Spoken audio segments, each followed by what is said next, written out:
Pseudomonas सोडलं म्हणजे त्याला येतोय. ठुबे खेडगाव तालुका दिंडोरी जिल्हा नाशिक. आम्ही आलो आज सिन्नर या गावी दापूर येथे एक प्लॉट व्हिजिटला. त्या प्लॉट व्हिजिटचे आम्ही जो बघितला मागच्या व्हिडिओमध्ये मी दाखवलंय की त्या प्लॉटमध्ये कलर कसा आहे, त्यांना फॉस्फरिक ॲसिडचे कसे रिझल्ट आले आणि त्याच्यामध्ये युरिया फॉस्फेट घेऊन आणि त्याच्या प्लॉटमध्ये कॅल्शियम कार्बोनेटची बॉन्डिंग कशी तोडली गेली, त्यांच्याच प्लॉटमध्ये त्यांच्याच शेडमध्ये आज मी एक नवीन सिस्टम बघितली. ही ट्रायकोडर्माची टाकी ट्रायकोडर्मा मिक्स केलंय ग्रीन विजन कंपनीकडून आणून कल्चर आणून त्यांनी इथं मिक्स केलंय. इथून खालून प्रत्येक टाकी वेगवेगळी. याच्यात काय याच्यात बॅसिलस सबटिलस नावाची बॅक्टेरिया आहे, त्या खालून सोडण्यासाठी या टाकीत मिक्स करता. सगळं सांगतो मी कल्चर कसं वाढवतं ते. याच्यामध्ये सुडोमोनास आहे, सुडोमोनास फ्लोरोसन्स. सुडोमोनास सिरेंज नाही बघा, काही लोक सुडोमोनासचं नाव घेऊन सुडोमोनास सोडलं म्हणजे त्याला येतोय असं बऱ्याच जणांनी भाकीत केलंय किंवा गैरसमज पसरले. तर सुडोमोनास फ्लोरोसन्स हे बघा इथं आहे. सुडोमोनास सिरेंजी नाही, सिरेंजी म्हणजे दोघं भाऊ. सुडोमोनास फ्लोरोसन्स आणि सुडोमोनास सिरेंजी हे दोघं भाऊ आहे. एक भाऊ शत्रू आहे आपला, एक भाऊ वैरी, एक भाऊ मित्र आहे, एक भाऊ वैरी. ही गोष्ट लक्षात ठेवा. हे सुडोमोनास फ्लोरोसन्स आहे. याच्यात काय याच्यामध्ये पीएसबी आणि केएमबी फॉस्फेट सोल्युबलायझिंग बॅक्टेरिया आणि पोटॅश मोबिलायझिंग बॅक्टेरिया ह्या ड्रम मध्ये त्यांनी केलेल्या आहे.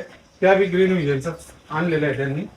याच्यामध्ये गावठी गाईचं ताक गुळ आणि गुळ, गावठी गाईचं ताक आणि गुळ इथं मिक्स केलंय त्यांनी.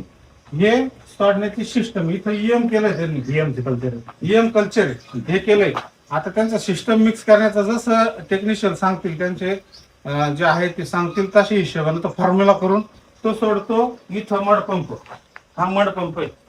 हा मडपंपाने त्यांच्या ट्रॅक्टरच्या टाकीमध्ये ते जातं आणि टाकीत टाकून ती स्लरी डायरेक्ट बागेला जाते. आणि हा त्यांनी केला इथं एअर पंप टाकलेला आहे, एअर प्रेशर पंप टाकलेला आहे. म्हणजे ह्या बॅक्टेरिया, या बुरशा यांना हवा लागते. ही हवा मिक्स करण्याचं काम हा पंप करतो. इथून हा चालू करायचा आहे. हा चालू केला काय ह्या टाक्यांमध्ये हवा जाते आणि ती हवा सगळ्या बॅक्टेरिया मिळते. त्याचा ठरलेला सिस्टम आहे, त्याचा टायमिंग आहे. त्या टायमिंग मध्ये 10 मिनिटं 15 मिनिटं अशी ती हवेची सिस्टम आहे. त्यांनी या पूर्ण बॅक्टेरिया डेव्हलप होतात आणि आपल्या बागेचा खर्च 50 ते 70% रुपयाने वाचतो.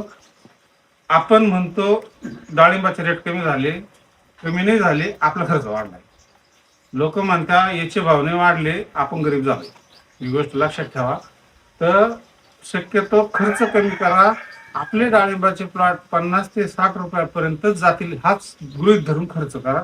म्हणजे आपलं उत्पन्नाचं गणित बसल, तुमच्या हिशोबाचं गणित बसल. मित्रांनो, धन्यवाद. व्हिडिओ कसा वाटला? या माध्यमातून शेतकऱ्यांना एकच सुचवायचं वाटतं की जर याच्यावर जर काम केलं सेंद्रिय पद्धतीनं, जे आपल्या ज्या सरी असतील ट्रायको सोडून यांची जर सोडलं तर जवळजवळ 90% प्रॉब्लेम सॉल्व्ह होते. आज आम्हाला सुद्धा आमच्या बागेमध्ये, दोघांच्या बागेमध्ये तेला कुठल्या प्रकारचा नाही. याला एकच कारण का आम्ही सेंद्रिय पद्धती 70% आम्ही सेंद्रिय पद्धतीचा किंवा सगळं वापर करून आमच्या बागेत कुठल्या प्रकारचा तेला आणि डाग नाही, काहीच नाही. आणि मर रोग सुद्धा नाही. तसं प्रत्येक शेतकऱ्याला आम्ही सुचवतो की 70% प्रमाण तुम्ही सेंद्रिय पद्धतीने करा, एवढंच आम्ही सुचवतो. नमस्कार.